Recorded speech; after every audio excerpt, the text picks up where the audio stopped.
আজকে আমার বাড়িতে, আমি বাড়িতে ছিলাম না, আজকে সওগাত মোল্লা আমার ভোগালী টুই এসে মিটিং করে করে বলে আমার বাড়িতে বোম ফেলেছে এবং আমার জানালা ভেঙেছে, আমার ঘরের কাঁচ ভেঙেছে এবং আমার বয়স্ক বাবা মা থাকে সেই ঘরে বোম মেরেছে।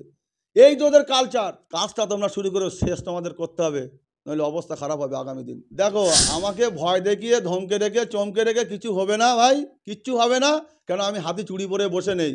একটা কথা বলি, আমরা পারি সব, কিন্তু আমাদের নেতা এমন একটা নেতা, সেই নেতার কথা আমরা মেনে চলি, তার নীতি আদর্শটাকে আমরা মেনে চলি এবং তার আদর্শ যতদিন আসে আমরা ততদিন আমরাও আছি।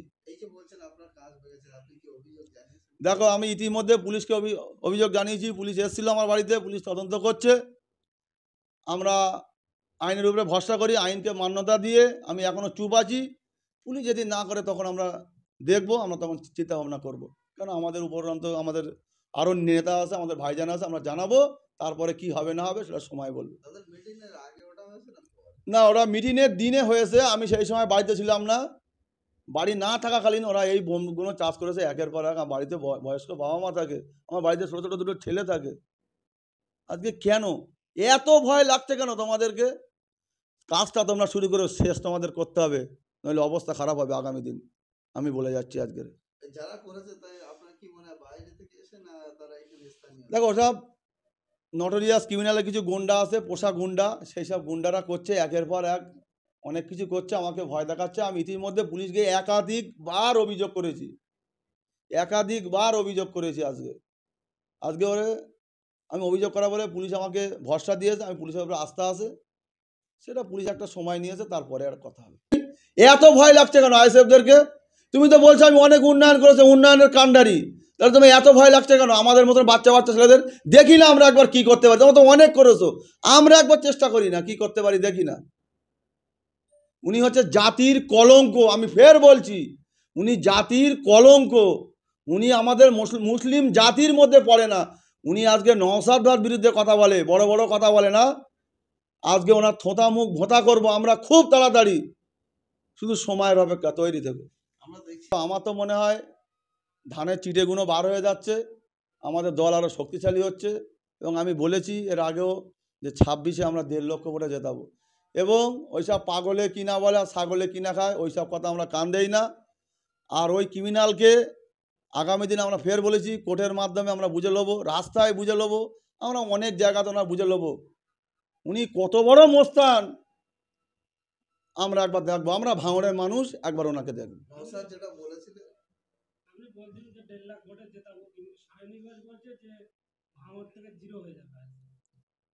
আরে ভাই, হাতি ঘোড়া গেল দল, সায়নী বলে কত জল। তা ওইসব কথা যেখানকার কথা সেখানে রাখো। তুমি যেখানকার সায়নী সেখানে গিয়ে মোস্তানি করো। ভাঙড়ে তুমি কি জানো? তুমি তো নাচনে বালি, তুমি তো নাচতে জানো, আর দে পাল তুলে দে। হ্যাঁ, তুমি আদান হচ্ছে, আদানের দোয়া হচ্ছে, তুমি গান শুরু করে দিয়েছো। তোমার তো এই তো তোমার পরিচয়। আজকে আমি ইন্ডিয়ান সেকুলার ফ্রন্ট অর্থাৎ আইএসএফ এর একজন সক্রিয় কর্মী ছিলাম, চালতেবেড়িয়া জিপির কেশিয়ারও ছিলাম। কিন্তু আজকে আপনাদের মনে জাগতে পারে প্রশ্ন যে ভাই তুমি চালতেবেড়িয়া জিপির কেশিয়ার ছিলেন, আইএসএফ থেকে জিতেছেন, কেন আজকে তৃণমূল কংগ্রেসের এই স্টেজে, তৃণমূল কংগ্রেসের মাইকে, তৃণমূল কংগ্রেসের ব্যানারে কেন আপনি আজকে কথা বলছেন? আমরা এটাই বলতে চাই যে ভাঙড়ের জনগণ, সাধারণ মানুষ, আমরা যারা নেতৃত্ব দিয়েছিলাম, আমরা চেয়েছিলাম যে ভাঙড়ের মানুষ রাস্তাঘাট থেকে শুরু করে বিভিন্ন রকমের যে উন্নয়ন, সেই উন্নয়নের কথা আমাদের কানে বিভিন্নবার শুনিয়েছিল। আমরা ভেবেছিলাম হয়তো সত্যি আমরা যদি একটাবার, অনেক এমএলএ-কে তো জিতিয়েছি, নওশাদ সিদ্দিককে যদি একটাবার জেতাতে পারি, হয়তো ভাঙড় হয়তো রোল মডেল হবে, হয়তো ভাঙড়টা একটা নিউ টাউনের মতো দেখা যাবে। কিন্তু তারপরে আমরা দেখতে পেলাম দুয়ারে এমএলএ নামে একটা প্রোগ্রাম করেছিল আমাদের কোষপুকুর গ্রামে, আমরাও নেতৃত্ব দিয়ে সেখানে দুয়ারে এমএলএ ক্যাম্প করেছিলাম। কেউ বিধবা ভাতা, কেউ বার্ধক্য ভাতা, কেউ লক্ষ্মীর ভান্ডার, বিভিন্ন সুযোগ সুবিধা নেওয়ার জন্য বিভিন্ন নিজেদের সমস্যার কথা তারা লিখে চিঠির মাধ্যমে এমএলএ নওশাদ সিদ্দিককে দিয়েছিল। কিন্তু এতদিন চলে গেল, এর পরেও আমরা কিন্তু সেই এমএলএ তরফ থেকে আমরা সেই সমস্ত সহযোগিতা পাইনি। তাহলে মানুষ কিসের জন্য ভোটটা দিয়েছিল? একটা এমএলএ কে মানুষ ভোট দিয়েছিল কিসের জন্য?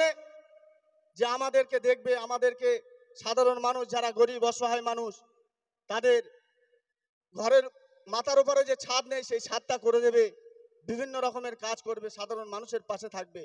কিন্তু আমরা দেখতে পেয়েছি এই ভাঙড়ের মানুষের ভোট নিয়ে সারা পশ্চিম বাংলার বিধানসভায় ঘুরে বেরিয়েছে, এই ভাঙড়ের মানুষের পরিষেবা দিতে পারিনি। বলেছিল যে ভাঙড়ে যদি জিতি তাহলে অবশ্যই আমার ভাই ভাঙড়েই পড়ে থাকবে। আজকে কি ভাঙড়ে পড়ে আছে? বলুক বুক থেকে যে আমি ভাঙড়ে পড়ে থাকি। মাসে কবার আসে নিজেই বলুক। আর 5 বছর পরে লিফলেট আকারে প্রত্যেক বাড়িতে বাড়িতে পৌঁছে দেবে বলেছিল, তাই তো? আর বেশি দিন সময় নেই। আমাদের চোখে দেখা, আমরা যা দেখতে পাচ্ছি ভাঙড়ের মানুষ সেটাই তো দেখতে পাচ্ছে, সবাই দেখতে পাচ্ছে। কয়েকটা হাই মার্সের লাইট ছাড়া আর কিছু আর দেখতে পায় না। সেই লিফলেটে কি লেখা থাকে তো আমরাও দেখতে চাই।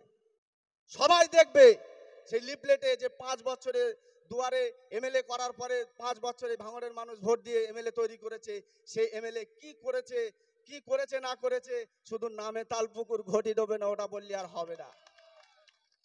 লম্বা চওড়া বক্তব্য নয়, সামনে আসছে আমাদের বিধানসভা ভোট।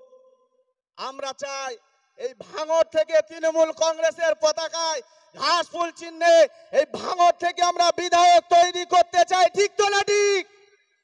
আগামী দিনে এই ভাঙড়ের মানুষ, ভাঙড়ের ভূমিপুত্র তৃণমূল কংগ্রেসের এমএলএ বিধায়ক হয়ে আমরা সকলে কাঁধে কাঁধ মিলিয়ে লড়াই সংগ্রামের মাধ্যমে এই ভাঙড়ের ছেলেকে আমরা এমএলএ বিধায়ক হিসাবে আমরা দেখতে চাই।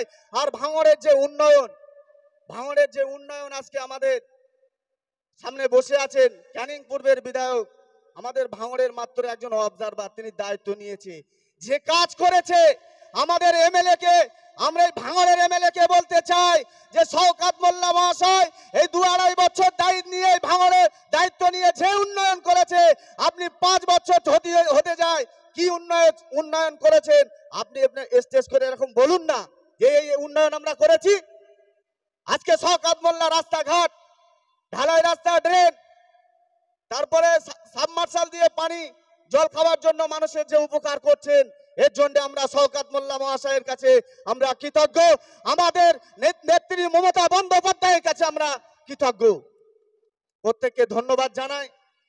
আগামী দিন লড়াই হবে, লড়াই সংগ্রামের মাধ্যমে আবার এই ভাঙড়ে তৃণমূল কংগ্রেসের পতাকা ফতফত করে উঠবে এবং এই ভাঙড়ের মানুষ তৃণমূল কংগ্রেসকে ভোট দিয়ে আগামী দিনে এমএলএ নির্বাচন করবে, এই আশা, এই আকাঙ্ক্ষা রেখে আজকে বক্তব্য আমার এখানেই সমাপ্ত করছি। জয় হিন্দ, বন্দে মাতরম, তৃণমূল কংগ্রেস জিন্দাবাদ, মমতা বন্দ্যোপাধ্যায় জিন্দাবাদ, আমাদের সেনাপতি মাননীয় শওকত মোল্লা মহাশয় জিন্দাবাদ।